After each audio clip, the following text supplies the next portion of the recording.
Hi, this is Kinder from Pencil and Pigment, and today I'm going to be doing an everything tutorial on colored pencils. And since this is a beginning tutorial, it's going to be on the surface of paper. Now I will be providing timestamps in the description box below, so you can skip through any section that isn't relevant to you, or sit down and watch the whole thing. I think this is going to be a long one, so bear with me on that, and we will get started. As you can see, these are the 4 colored pencils I'm going to be talking about. And hold on. All right, I am going to do a pros and cons and break down each different item that I'm going to be talking about today, so you can figure out which is best for you and sort of the type you want to buy or borrow for the things you like to create and make. So let's get started. The most important supply for this obviously would be the colored pencil. Here I have some samples from my house. There are 4 different companies and manufacturers. Here I have the Canon Luminescence. This one is in Carmine Lake. I have a Faber-Castell Polychromos. This is in Van Dyke Brown. I have a Prismacolor Premier in Burnt Ochre. And then I have a Crayola. This is a deep, very deep almond. This is from their Colors of the World collection. And so this is what I own, so these are what I'm going to be talking about. So let's get started with the differences between these pencils, other than, you know, the colors. So colored pencils are basically made out of wood for the exterior, and the wood is typically, for almost all these, cedar. But the inside is going to be a differentiating combination of wax and or oil, bonding agents, and pigments. So the pigments could be natural, they could be synthetic. When I break down each pencil and sort of the confusion as to what the ingredients are inside from all the different places that list them, you're going to see what this is all about. So whether it be a blog or a website that sells art supplies, there's always sort of a differentiating information that comes up. So let's talk about the Caran d'Ache Luminescence. For paper, while I draw, I am using the Stillman & Byrne Epsilon paper. It is white, it is very smooth, and I will get onto paper later, but we are going to talk about the Caran d'Ache pencil, because from what I see, there is a lot of information going on around and all of it is conflicting. So I called Caran d'Ache a few years back, and I don't remember what year that was, but I did telephone them. And when I did, I was told that these pencils are wax based and they're made from 4 different types of synthetic wax. So to ensure consistency and quality across all the different pencils, because all of them have different types of pigments and things, and they want to keep them sort of as evenly and the same quality throughout, the recipes are a little varying with the waxes from pencil to pencil, just to make sure that they stay consistent when you use them. So again, this is the Carmine Lake.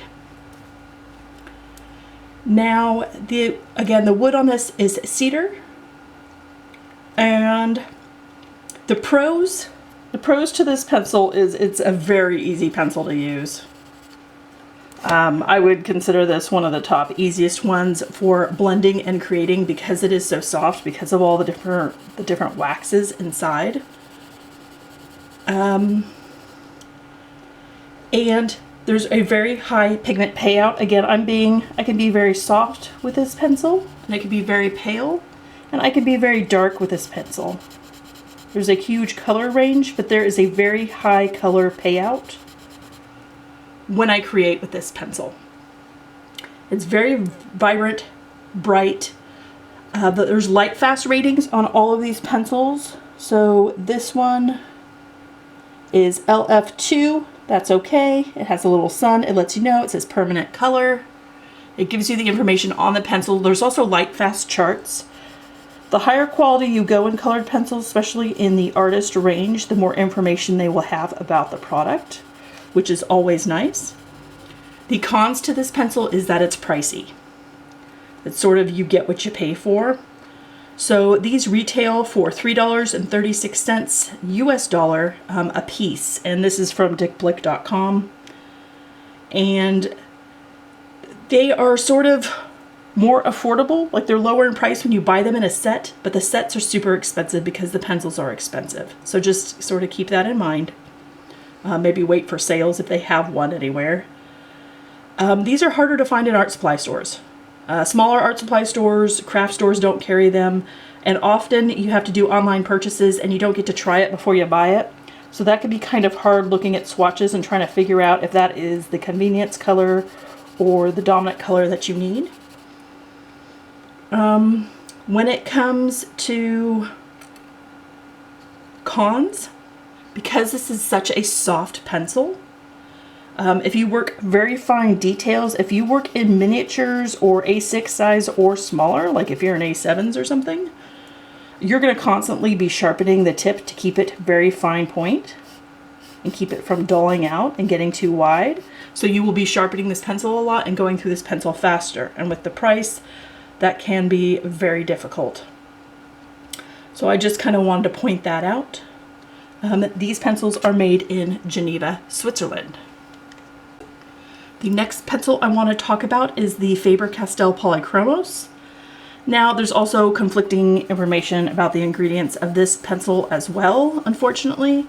But I will link the Faber-Castell blog where it cites that these pencils, these colored pencils are made of veggie oil and wax mixed with pigments. Again, this is the Van Dyke Brown. I really love my browns. Especially if you draw a lot of animals or you're getting into nature, having a wealth of browns can be super helpful. Okay. The wood case is also made out of cedar. I would say the pros on these are like the luminescence. They were very high quality, very high pigment, very high payout when you go. It makes blending super, super easy and smooth. They are light fast. I would say check the charts, watch out for fuchsia and a couple of the purples. They don't have the best light fast ratings. Light fast is on here. This one has 3 stars. So that's how Polychromos does it on their pencils when you look at them. Cons would be, these are also a little bit more expensive. They are $2.65 US dollar a piece at dickblick.com. And I mean, if you buy them in sets, they become cheaper individually, but the sets are still costly. So it can be hard to find these in smaller art supply stores and impossible in craft stores. And you might have to buy these online. Again, you won't be able to try it before you buy it. And you'll have to trust online swatches with how your screen settings are with those color settings. So you might have things that are a little bit off. Also, if you work fine detail, miniature work, while blending is awesome, to keep the fine tip you have to sharpen these more so you go through the pencils much quicker. This is an A6 I did of insects. These are all Polychromos. I had to sharpen these a lot to keep the fine detail to get the antenna and the legs and things. So just know, if you are somebody that works small, that likes creating small, that you'll go through these pencils. It'll be quicker to blend, but you'll go through them faster and spend more. So that would kind of be the caveat to these pencils. And these ones are made in Stein, Germany. The next pencil I want to talk about is the Prismacolor Premier. And while these last 2 pencils are definitely, that I just talked about, are considered artist grade, I would consider this sort of the very edge of artist grade and student grade pencil, just because, and we'll get into it. So these kind of toe the line. These are made with wax, and with the wood casing is made of cedar as well. And keep in mind the Premier is different than their Scholar, which is made of a harder wax and has less pigmentation. So I am just going to be talking about the Premier, and it says Premier right here on the pencil. I'm not sure if this is the light fast rating. I looked it up. The Ochre is a 1, and that is their highest marking for light fast. So pros, these are much more affordable at $1.39 a piece. And buying in sets, these are, it was $139 US at dickblick.com. So buying a whole set won't break your bank. These are readily available at art stores, art supply stores, craft stores. I have seen a lot of places carry Prismacolor, especially in the United States. That seems to be the more widely promoted budget range colored pencil that's considered artist grade. So some places have these out and you can try them before you buy them sometimes. It just depends on where you live and what the options are available to you, depending on the store. So these are a great gift for students or kids that show a general aptitude to wanting to get into art that is a step up from Crayola. And let's see. That being said, the cons to these, they are budget, so you run the risk of sharpening difficulties and breakage. I'm going to tell you something, I don't necessarily want you to do it. I know a couple artists that microwave their Prismacolors. Yeah, you heard that correctly. And it's to keep it from breaking on the inside, to sort of melt it together. These do have a higher wax concentration, so you run the risk of something called wax bloom, which means when you create, there can be sort of a waxy film that you can scrape up from your illustrations. So that is something to be mindful of. A lot of these don't have the highest light fast rating, so check them before you do commissions and original artworks that you're going to sell. It'd be fine for print reproduction purposes like Society 6 or Redbubble.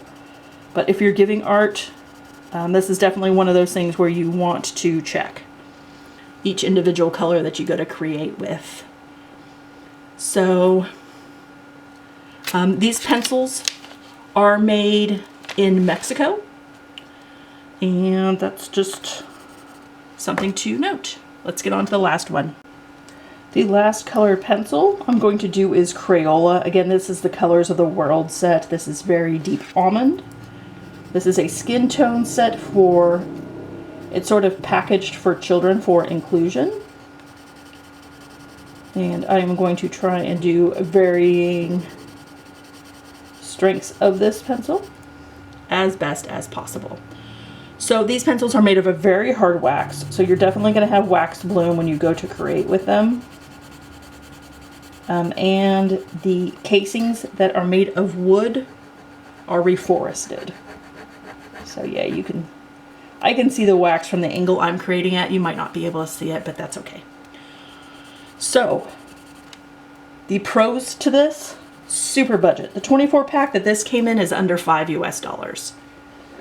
These are found absolutely everywhere. Our grocery store sells them. If you're wanting to maybe add a little bit of colored pencil to some of your pieces and you're on a very limited income, on a budget, maybe you just want to try it, but you don't want to invest a ton of money. And if you hate it, you want to pass it on to somebody else and you just won't feel bad about, being out that cost. These are super, super budget. Now, you can buy a 12 pack that's $3 US on dickblick.com. I'm not, they're not a sponsor or anything. That's just who I went to look up prices through for consistency. So, again, there's sort of a low pigment. You have to work harder for blending. You have to work harder for burnishing. And these are techniques we'll get into later. There is a lower payout. Again, there's no light fast information on these, so if your kid makes something you absolutely love or you make something you absolutely love, take a photo of it. This would be great for digital images, just for posting on a web page, your Instagram, digital portfolios, or put it behind glass, keep it out of direct light, and then just hope it doesn't fade over time. There's just no information on these because these are such a budget product. And there will be more breakage. Sometimes the pencil the actual pigment inside isn't centered within the wood casing, and that happens once in a while. This is sort of like you get what you pay for type of situation. So just keep that in mind. And these are made in Brazil, Costa Rica, or Vietnam. Because they make so many, there is a wide range of places they make them in. Let's get on to the next thing. The next thing I want to talk about are colored pencil blenders. Now, do you need one? Do you need both? Do you need any? No. Okay, so the fact is I hardly ever use them, but I do own two very specific ones. And there are many items around the house that you can use to blend colored pencils, but that sort of gets me into intermediate colored pencils. So I'll link an article if you want to find products around your home for blending. But I will demo these later in the video so you can decide if this is something you're interested in purchasing. But here is one from Caran d'Ache. And this one is, gosh, it's written the opposite direction. This is called their Blender Bright. And it is woodless. This entire thing is all blender, and it feels like a very hard wax crayon. This is the one from Prismacolor Premier. This is their colorless. It is PC1077. And there you can see it has a wood casing. Or another option is using a white colored pencil. Again, this is my Polychromos one. It will lighten your final illustration, but you can blend with it, and I will show you that later. Let's talk sharpening colored pencils. So when it comes to doing this, I prefer a handheld sharpener as they tend to use up less pencil when you're sharpening. But if you have trouble sharpening, if you have hand issues or differentiating like hand abilities, an electric might be the way to go for you. I'll link some product reviews. As for handhelds, I prefer ones where you can take the blade out. You can see the screw right here. And then I own a package of blades, and I take those out and I put a new one in, and I can just keep going. This specific one is a Mobius and Rupert, and it's brass and it's heavy. This one I believe retails for $10 US. But what is best is what's preference for you and what you feel comfortable using. So just keep that in mind when it comes to sharpening. Pencil extender. Do you need one? No. Do you get a longer longevity out of your colored pencils if you use one? Yes. This is the General's Meisner extender. It is not the most comfortable, but this is the one that allows me to use as much of a pencil as possible. So when I was doing my no-buy, this is the Polychromos in Pine. And this is how small I was able to get it using this extender. Now I want to show you what different pencils look like in there, just because I do. So here is my Indigo, and you sort of just put it in and pull the ring up, and it tightens it. And you push down to pull it out. The Caran d'Ache Luminescents are actually a little bit bigger around than the Polychromos. They're a little bit bigger of a pencil. So you will see how wide this extender can go. And you don't really even need to pull the ring up because it's so stuck in there. So this does fit the luminescence if you were curious.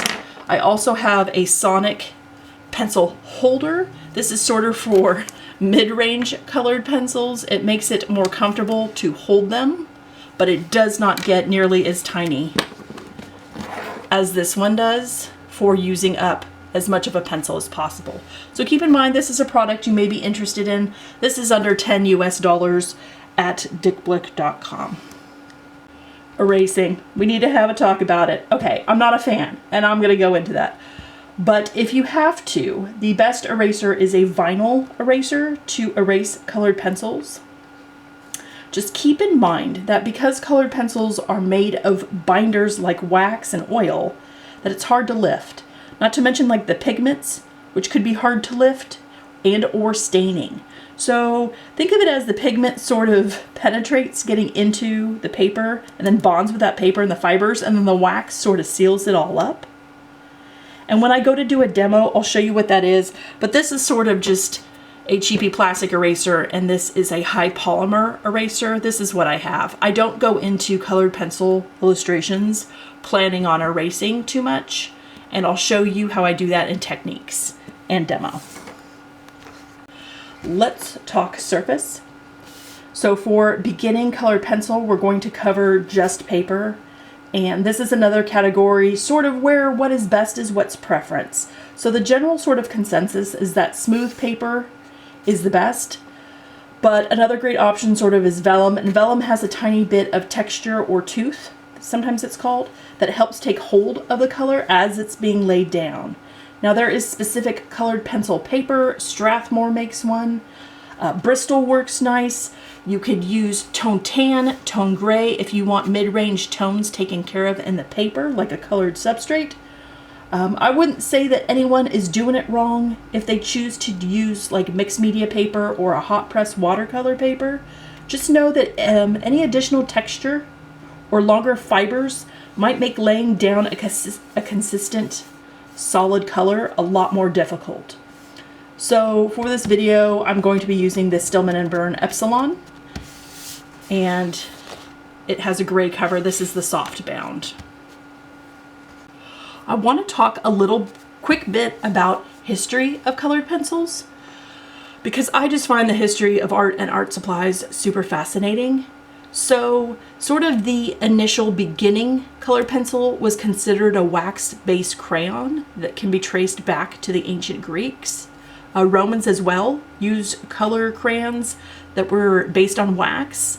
And the reason for this is, one, wax is awesome, but it doesn't really go bad. It has a huge longevity. It holds color really well.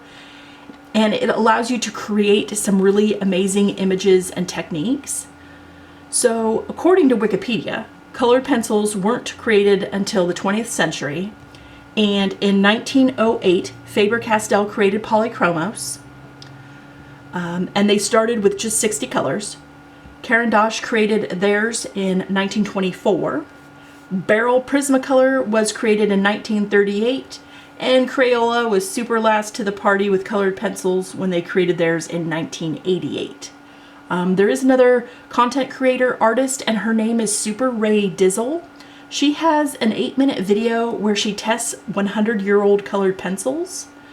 And looking at them, they look very waxy. I will link that video down below. It is a super fascinating watch if you are interested in watching someone create with really old art supplies. Okay, so unfortunately this is about as zoomed in as I can get with my camera before it gets angry and doesn't focus. Ignore my nails, they're super dyed from using lots of products and art supplies. So I have some that are permanently stained at this point. But first thing we are going to do is I'm going to demo blenders.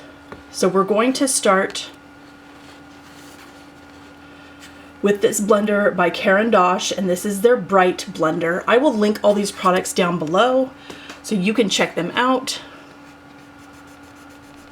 And essentially what this is doing, boy, you can tell I'm propped up on loose books, can't you? Is it's adding like a wax coating, but as it adds the wax coating, it's filling in all the little tiny white textures and surfaces. Can you see that? It's like almost essentially adding a crayon over the top, but a clear crayon that tries to fill in the areas for you. After this demo is going to be the eraser demo. You cannot erase once you've added a blender. You've just added too much wax. Now, this is the Prismacolor Premier Blender. I have a separate blender video if you want to watch that. Boy, you can hear this one a lot more, can't you? I don't like this one as much. You see how it sort of gets ripply, and then you can really start to see the wax on top. So if I had to purchase one blender, and I only had money for one, it would be the Caran d'Ache one. But again, is it needed? No, I never really use it. I just don't. And you could use white colored pencil, but again, it really softens it. Makes it paler. But that is an option. That's absolutely an option. if you want to blend and you don't want to buy a blender. This is just something you can practice and look at. This is what blenders do. They just omit any of the white page that is shining through below by adding wax on top. Do you need this for beginning watercolor? Absolutely not. Do you need it for intermediate? Probably not either. I just wanted to show you a product that was available to you that can enhance colored pencil illustrations. The next thing I'm going to demo are erasers. And what I'm going to do is I'm going to get a clean area because a lot of that has wax over it. And I'm going to show you colored pencil and erasing. So common sense would say the darker you go, the harder it's going to be to lift. And that is absolutely true because you have added more product, more wax, whatever the ingredients are within the colored pencil, you've added that. So I'm doing, this is one of my high polymer Pentel cap erasers.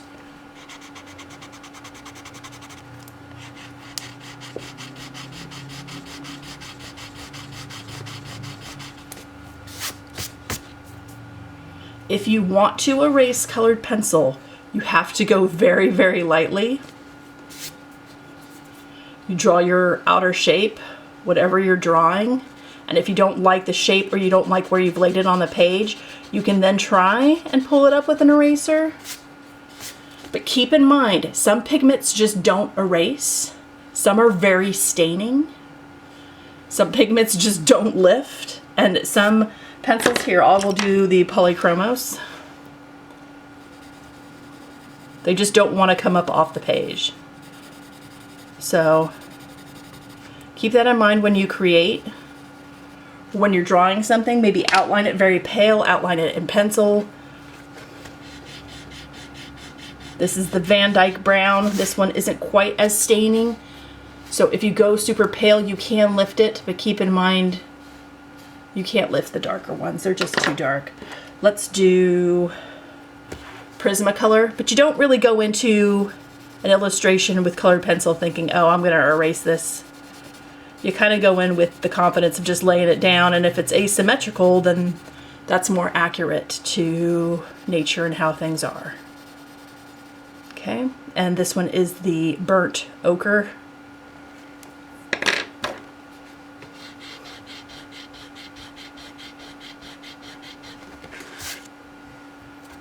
And that's what that looks like. Again, if you want to outline sort of a shape, or you're doing, you know, lips or something, and you want to make sure you have it centered on the page or everything's symmetrical to the nose and where the eyes are, and you want to try and lift that, just make sure you go really, really light because it becomes hard. See the smear line?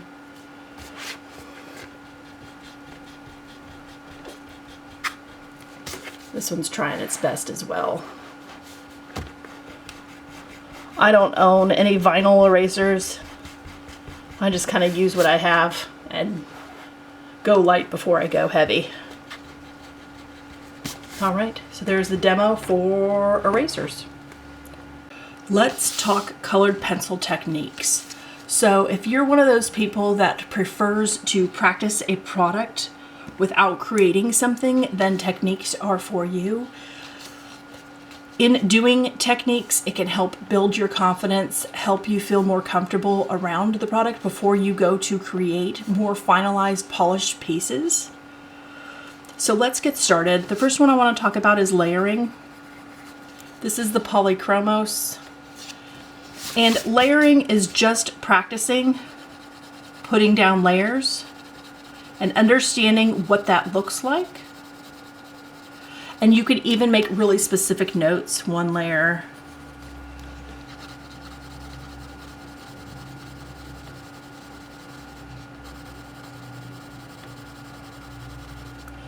two layers. I'm doing all this in real time, so if you want to follow along with me, you can. But it's going to be slower. So 3 layers. And then toggling that with a different color. So if you have, hold on, let me get one layer. And just practicing not going over the same area over and over to create those layers can be a really great practice. If you have trouble seeing the layers, like this is 2 layers, this is 1 layer, you can add another color into the mix to help show you what that looks like.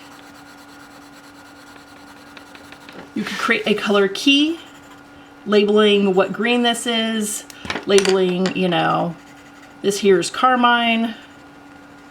And then if you want to show a 3rd layer that's a completely different color, and then this blue.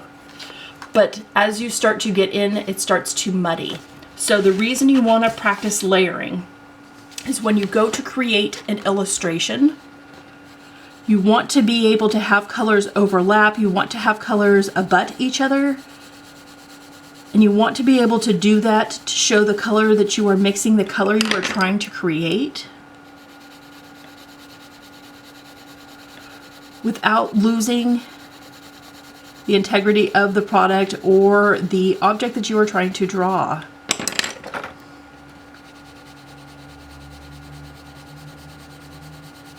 And understanding layering is essential when color mixing or creating art. So this is 3 layers. And then laying that all out. And you have to learn how to, as you do this, understand pressures.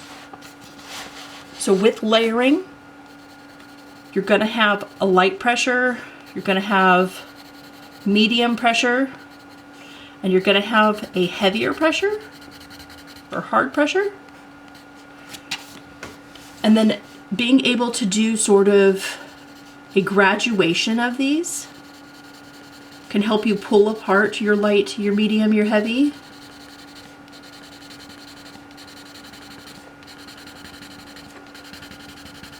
And having these on reference, this is also a really good sort of swatch card for what certain colors are capable of. So I would put Van Dyke Brown. So I have all these notes.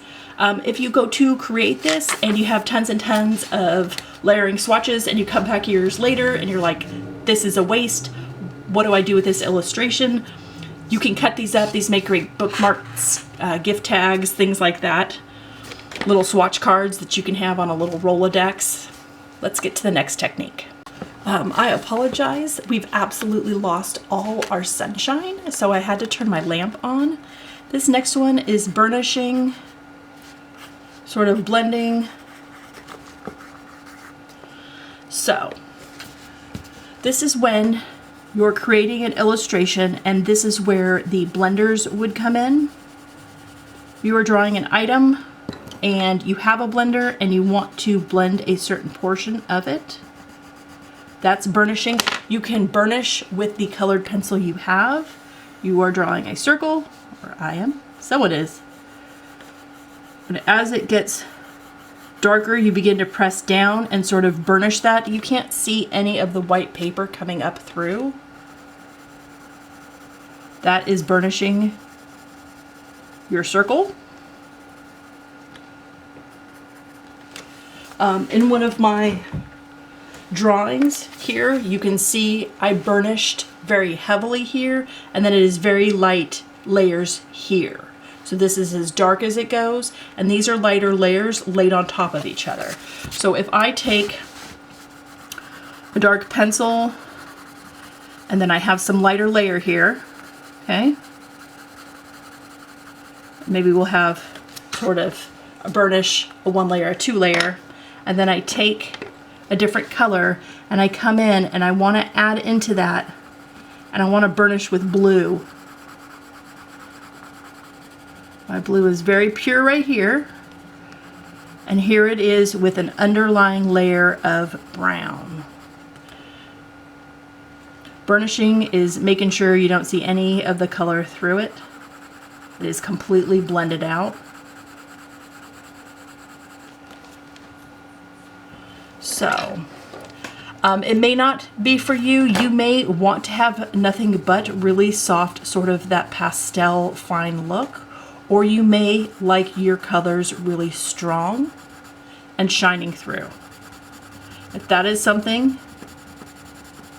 that you want to understand within the color range of your colored pencils, burnishing to blend in certain colors.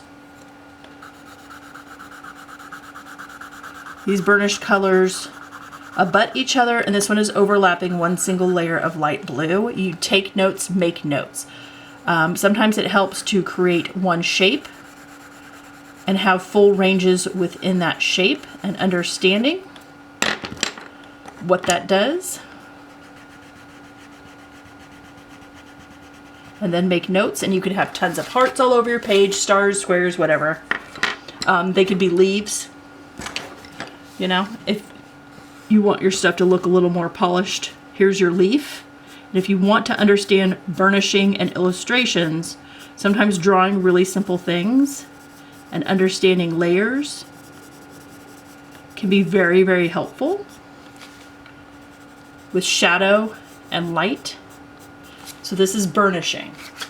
Solid color that you can't see the white through. Okay, so this next technique has two names. It is called frontage, or it is called roughening. And I am going to be using a sheet of sandpaper. I'm going to be placing it underneath. And then I wanted to make sure it worked. Then you go on top of it, and the harder you press, the more you get of that texture underneath. And this could be great if you're drawing ground or road or sand or rock or stone. If you just want to temporarily add a texture within the page you're working on, and then maybe layer go and like blend it out or work on something else, or add one of the previous techniques we've discussed. But this can be great. Differing levels of sandpaper. You can take a regular sheet of paper, fold it, crumple it up, put it behind there, and layer over that, and you will get the lines and the crinkles. And that will also help if you're doing veining of different stones like marbles or marble stone or quartz or something like that. If you're drawing countertop or something, your imagination is the limit when it comes to these techniques and what you want to create. I believe this is the 220 grit, so it is one of the tinier ones, but this is a lot of fun to work with. And then if you want to blend over it, it softens out that look. I like it like this. I think it looks beautiful. There are two ways to do this next technique, and this one is called scoring. And one way would be to take something sharp, a paper clip, a fingernail, a nail, and mark in the paper the indents you want. And then you go over it with a layer, and you can see where the pigment cannot go into the lines that you have scored. Okay? This is called scoring. Another way to do this is to take a thin piece of paper. I don't have any tracing paper, but you could use, this is printer paper, and you can write on top of it, which creates indentations depending on how thick your paper is. Let's see if this actually works. Oh, it does. You can see it a little bit.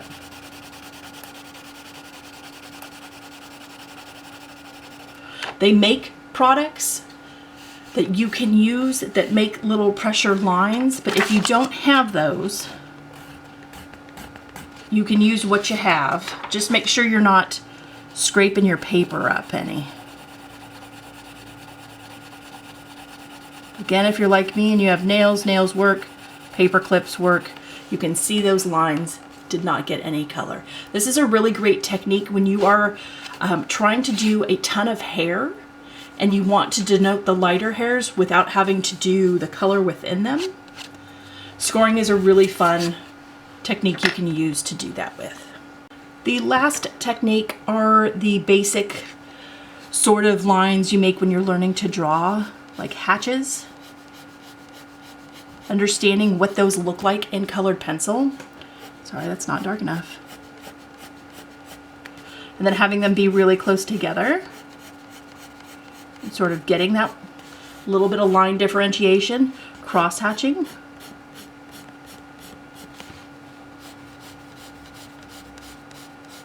And you can practice with a dull tip, and you can practice with a very sharp point to see the differentiating results that you can get with your colored pencils. The other one is circling.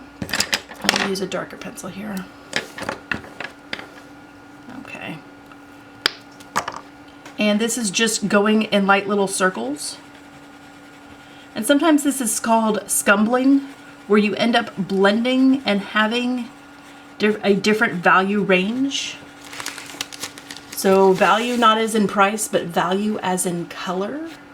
Dark, middle, lights. Understanding value. And you can do that with little tiny circles. It's called scumbling. So whether you have a ball that you scumble in and create the shadow and the light, or you have one that you do hatches in or cross hatches in, you can practice all these techniques with colored pencil, and that really helps up your colored pencil game.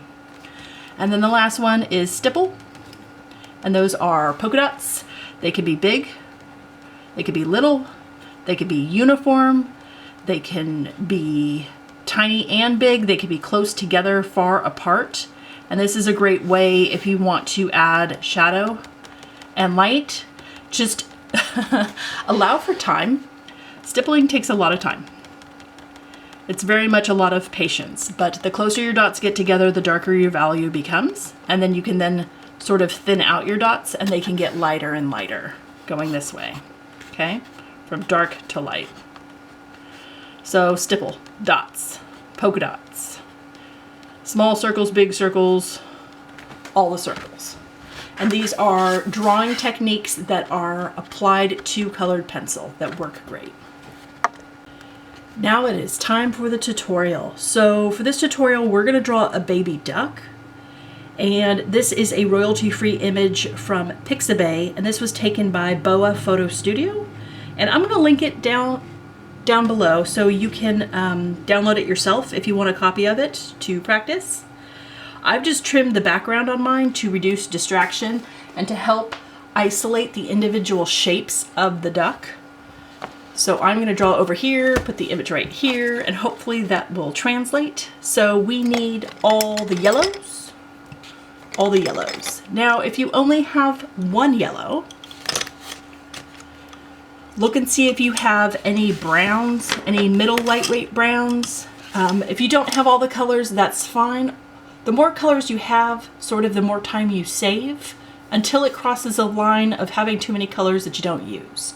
So you got to kind of find your sweet spot. Mine's around 40, 45 colors, and that includes things that I use once in a great while that came with a 36 set, and then some that are just convenience colors because I'm trying to save time and I draw a lot of the same things. So if you only have one yellow, one brown, we can do this too. Add an orange, and we are going to need a black and any pale pink you can find. So do you have, I don't suppose you all have a Venetian red. I'm just going to grab a pale pink, okay? And I'm going to keep it as simple as possible with these colors. So I have a black, yellow, brown, orange, pink. Now if you have more colors, great. That'll add to your illustration. What I'm going to do, and again, we're not going to erase.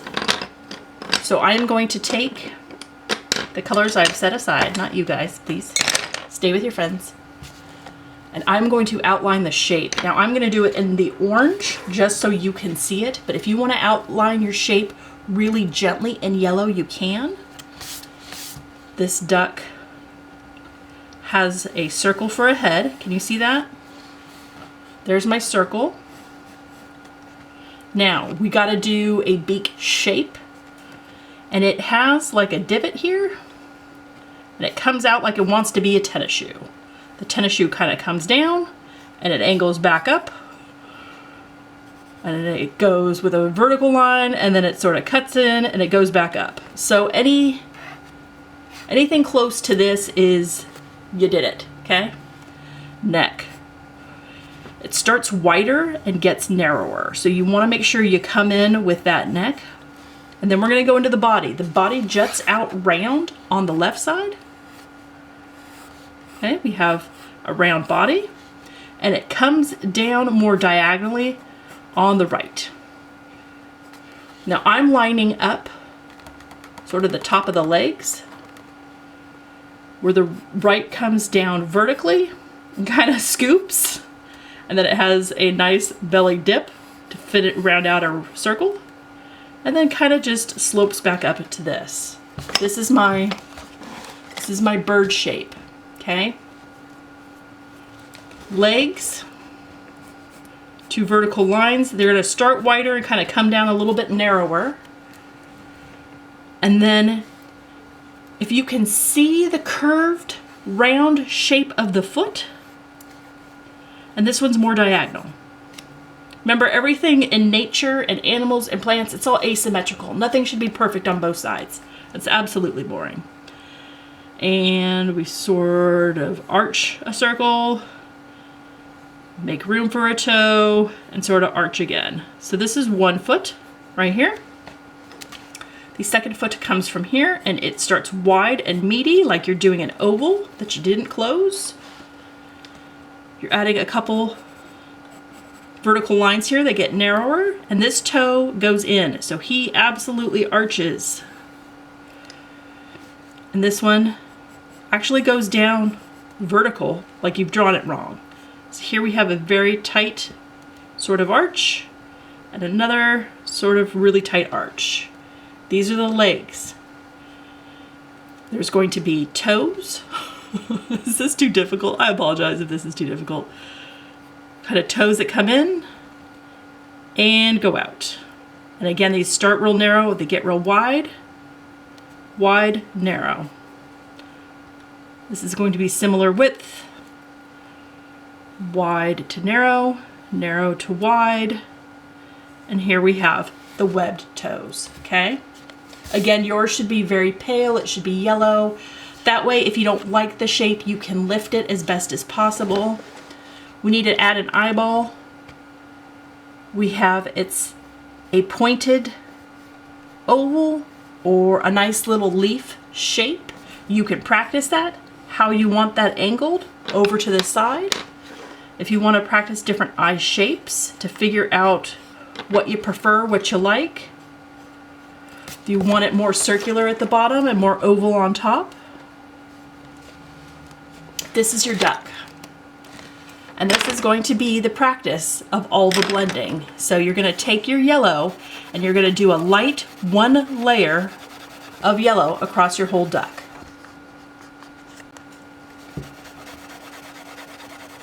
Your whole duck is yellow. This is why I chose this, so you can practice doing layers. Here is your duck.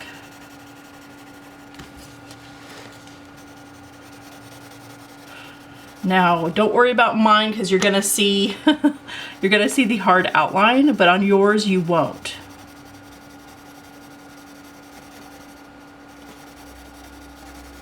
And you could add another layer depending on how dark you want your duck to be. Keep in mind, with this duck, it is darker near the beak. A little burnishing. Around the beak is a little darker. Okay, it just is. The chin is going to be a little darker, a little burnishing. Maybe a little tiny drop shadow with a second layer here. There is going to be dark here because of the shadow, and I'm doing this all in yellow to make it look as natural as possible. Okay, and you can blend that out if you think that your shading line is too harsh. Blend it out so it becomes softer, more realistic to you, to your eye. Again, the bottom is going to be darker. And this is a duck, so they're fuzzy. So if you color outside the lines, that's fine, because duck hair, doesn't stay in place. Duck hair don't care. It's definitely hair goals. I mean, you can absolutely do lines that come out and have a ton of fun with how wild the duck fur is. I mean, every day is Monday, right? When you're a duck. With the way the hair looks. Now we're gonna do the eye. I apologize for all the cars. I just can't get them all to stay home. We're going to press down really dark with the eye, but what we're going to do is we're going to leave a little tiny oval at the top that's gonna stay white. Just for interest and intrigue, you gotta have a little tiny white dot for light, and that is the eye. That's it. It's just that simple. If you want to do a little tiny pale line around that you kind of rub and blend, you can. There's a little bit of a darker color around the duck's eye. You could even do that in orange if you prefer. Now, for the beak is very, very pale. And I'm going to do a mishmash of pink and brown because I'm assuming you have a very tiny pack of colors. But there is a line for the mouth that starts here diagonally and it goes down and it sort of curves to the bottom of the beak. And we're calling that duck mouth. And there's also a little tiny thing right there. And there's a little pink in the fur. It's how you want to blend it out. You can use your finger, you can use tissue, you could use layering techniques. We're going to do a pale pink beak. It's going to have darker bits around the mouth and at the bottom because of shadow and shade. And then there's sort of a flat part here that's a little bit darker. Boy, that's going to be real hard to see on camera, isn't it? I apologize. I'll make mine darker. You may not want to go as dark as I have, but at least you'll be able to see it. Okay? And if you go too dark, you want to blend that out, make it look a little more natural, you can. There's your beak. Now, orange feet. Orange feet. So, it's definitely dark on this side. The legs are turned in. This is where the shadow is, so this is going to be the darkest. And then it's going to go real, real light. So practice the amount of pressure you apply to your colored pencil. This is going to be dark. This is going to be light. These lines are dark. This is light. It's dark right here where they meet, and this is light. And then the webbing portion is actually a little bit of a different color. I would do a really, really pale orange for the webbing, and then a little tiny bit of pale brown. It's just a little bit of a different color. Okay, we'll move on to the next. And this is going to be darker on the inside because remember it's inside the leg and it's not seeing the sunshine. You can blend that out if your line is too harsh. This is going to be dark,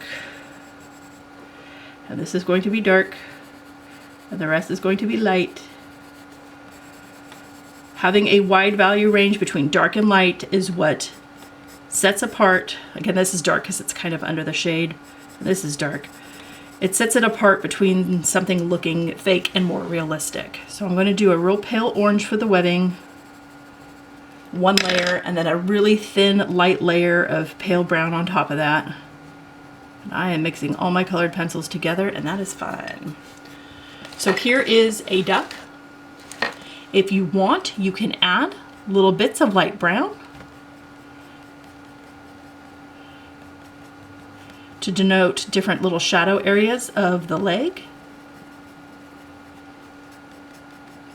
I love brown. If you're going to get into animals, you need to have some convenience color browns. They really, really help speed up the process if you are limited on time. And you can blend that in with your finger.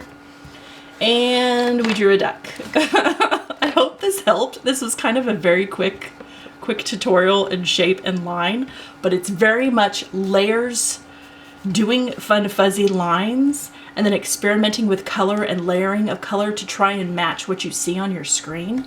I hope this helps. I hope you enjoyed this video. I will do a longer tutorial video later in the year of something more intermediate or advanced if you're interested. We can pick like an eagle and do individual feathers if you want. Anyway, I hope you enjoyed this. I hope your week is absolutely wonderful, and I will talk to you later. Bye.